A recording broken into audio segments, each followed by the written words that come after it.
Rawls law, इसे explain करें।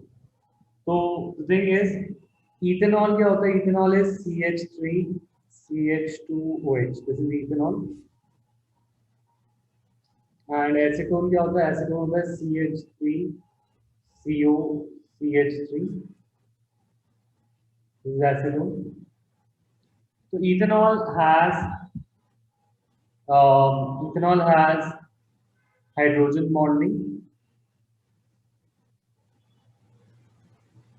क्यों? क्योंकि इसके साथ OH बॉन्ड है, इसके साथ OH NH FH बॉन्ड होता है, उसमें हाइड्रोजन बॉन्डिंग होती है।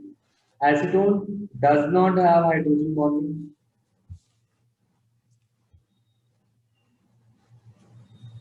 ठीक है, तो व्हाट वी वांट टू से इज इथेनॉल और इथेनॉल के बीच में हाइड्रोजन बॉन्डिंग होगी और एसीटोन और एसीटोन के बीच में हाइड्रोजन बॉन्डिंग नहीं होगी।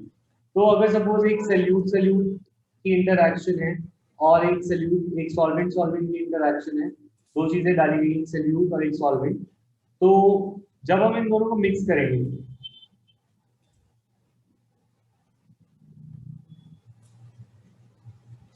जब हम इन दोनों को मिक्स करेंगे तो इथेनॉल की जो हाइड्रोजन बॉन्ड है, अगर हमने इन दोनों को मिक्स किया और हमने बोला कि इथेनॉल और एसीटोन दोनों एक साथ रहो, तो ethanol and acetone will not be able to form hydrogen bonds together.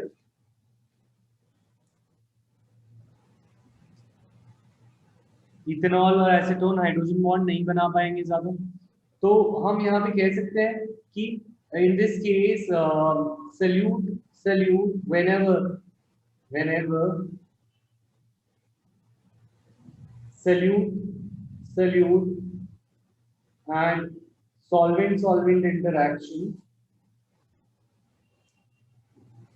is weaker than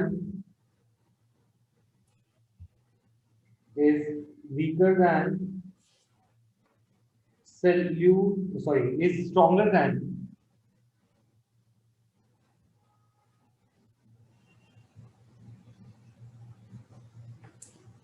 solute solvent interaction. One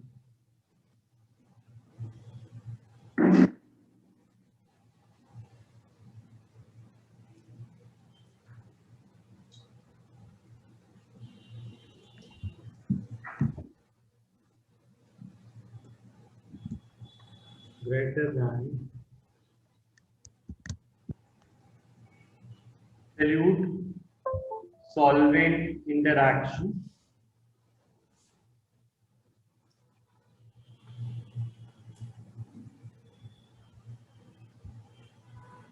ठीक है, we observe positive deviation। हम क्या ऑब्जर्व करते हैं? Positive deviation from Rawls law. ऐसा क्यों होता है?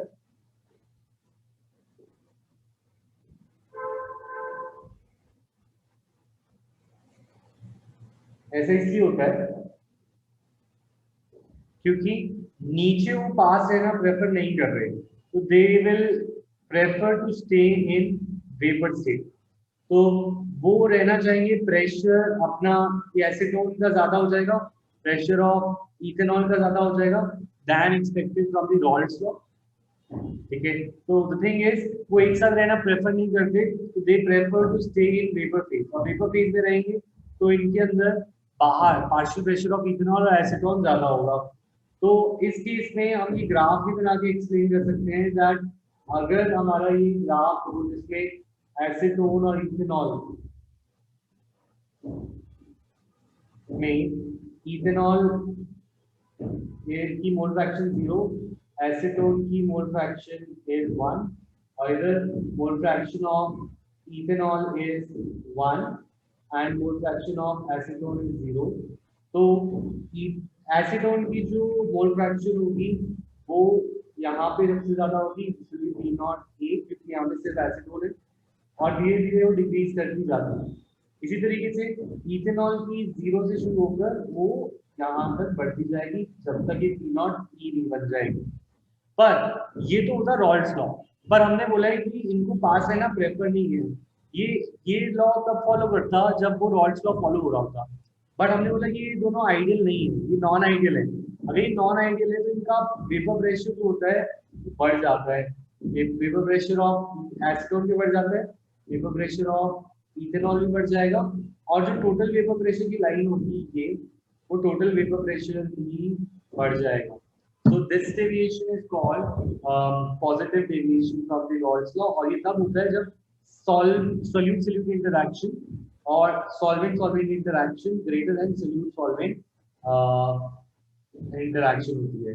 तो due to this the total vapor pressure and individual vapor pressure of the solution is increased, and it is not as per expected by the Raoult's law.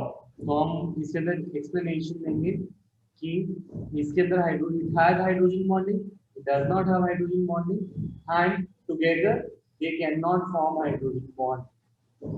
ये मिलके भी hydrogen bond जो strong interaction already थी वो नहीं बना पाते, तो इसीलिए सॉल्यूट सॉल्वेंट और solvent solvent interaction solute solvent से वीकर रहेगी, और that is why they will show positive deviation. Is this clear? Yes. Then next, preservation of fruits by concentrated solution protects against bacterial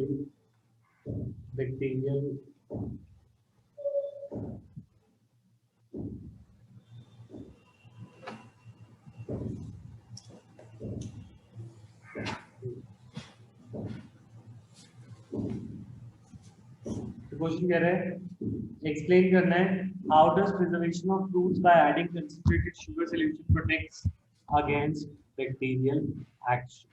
तो जो अगर suppose कोई fruit को हम sugar solution में डाल दें,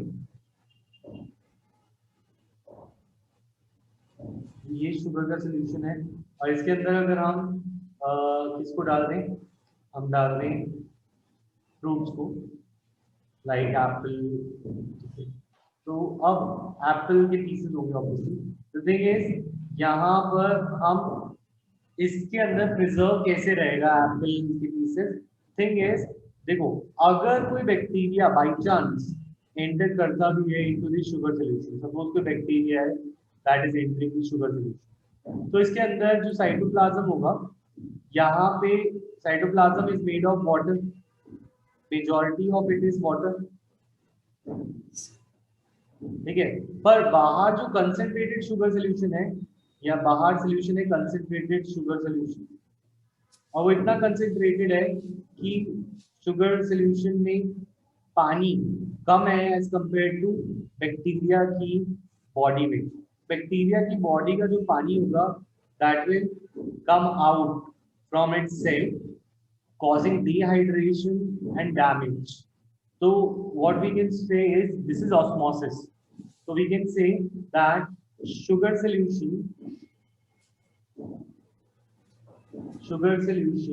creates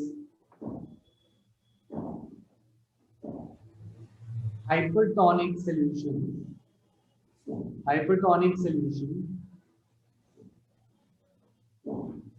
for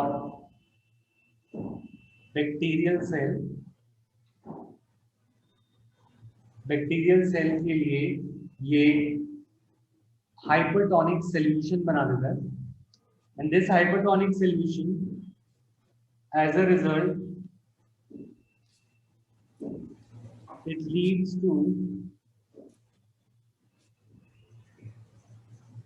leads to osmosis of water from inside of bacterial cell to outside, okay, or this leads to overall dehydration